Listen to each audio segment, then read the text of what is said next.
حوثیوں کے تازہ حملے میں بحیرہ احمر میں کون سے اسرائیلی جہاز کو تباہ کیا گیا ہے؟ حوثی ترجمان نے یورپی ممالک کو کیا دھمکی دی ہے اور امریکی اہلکار نے حوثیوں کی کس برتری کا اعتراف کیا ہے؟ حوثیوں نے کس اسرائیلی قصبے کو نشانہ بنایا ہے؟ ان تمام کی تفصیل جاننے کے لیے ویڈیو آخر تک ملاحظہ کریں۔ حوثیوں نے تازہ حملوں میں بحیرہ احمر کے داخلی راستے کے قریب خلیج اردن میں اسرائیلی کارگو جہاز MSC سلور کو متعدد میزائلوں سے نشانہ بنایا ہے۔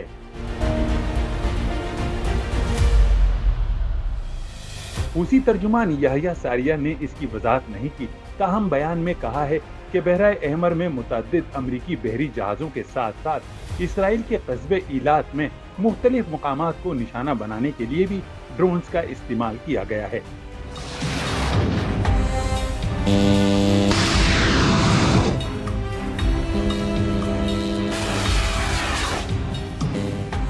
اس حوالے سے برطانوی میری ٹائم سیکورٹی کا کہنا ہے کہ حوثیوں نے جس کنٹینر جہاز کو نشانہ بنایا وہ لائبیریا کا جھنڈا لگا کر صومالیہ کی طرف جا رہا تھا، مگر حوثیوں نے اسے اسرائیلی جہاز ہی قرار دیا ہے اور کہا ہے کہ یہ زم انٹرگریٹر شپنگ سروس کا جہاز تھا، جو کہ اسرائیلی بین الاقوامی کارگو کمپنی ہے۔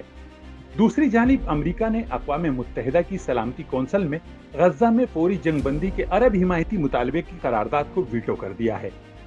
حوثی ترجمان محمد عبدالسلام نے ایک پوسٹ میں کہا ہے کہ جب تک کوئی جارحانہ کارروائی نہ ہو تب تک بین الاقوامی یا یورپی بحری جہازوں کو کوئی خطرہ نہیں، اور دنیا بحیرہ احمر پر عسکریت پسندی کا نہیں بلکہ غزہ میں جنگ بندی کے فوری اور جامع اعلان کا انتظار کر رہی ہے، جو انسانیت کے ناطے ہر ایک کی خواہش ہے۔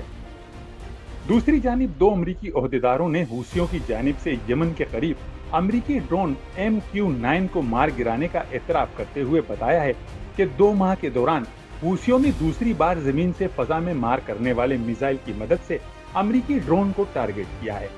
امریکی اہلکاروں کی جانب سے سامنے آنے والے اعتراف سے حوثیوں کے اس دعوے کی بھی تصدیق ہوتی ہے، جس میں انہوں نے بحیرہ احمر میں برطانوی کارگو جہاز پر حملہ کرنے کے ساتھ بحیرہ احمر کے قریب شہر میں ایک ڈرون کو مار گرانے کا دعویٰ کیا تھا۔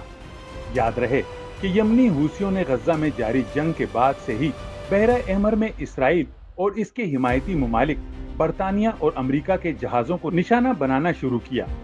انتصارا لمظلومية الشعب الفلسطيني ودعما وإسنادا لصمود إخواننا في قطاع غزة وفي إطار الرد على العدوان الأمريكي البريطاني على بلدنا، نفذت القوات البحرية في القوات المسلحة اليمنية عملية استهداف لسفينة جينكو بيكاردي الأمريكية في خليج عدن بعدد من الصواريخ البحرية المناسبة، وكانت الإصابة دقيقة ومباشرة بفضل الله. إن القوات المسلحة اليمنية لن تتردد في استهداف كافة مصادر التهديد في البحرين العربي والأحمر ضمن حق الدفاع المشروع عن اليمن العزيز۔ یمن میں حوثیوں کے فوجی ٹھکانوں پر امریکہ برطانیہ کے حملوں کے باوجود حوثیوں نے وعدہ کیا ہے کہ وہ فلسطینیوں کے ساتھ اظہار یکجہتی کے لیے اسرائیل سے منسلک بحری جہازوں کو نشانہ تب تک بناتے رہیں گے جب تک اسرائیل غزہ میں جنگ بندی کا اعلان نہیں کرتا۔ امید ہے آپ کو یہ رپورٹ پسند آئی ہوگی۔ مزید ایسی معلوماتی اور دلچسپ ویڈیوز کے لیے چینل سبسکرائب کرنا نہ بھولیں۔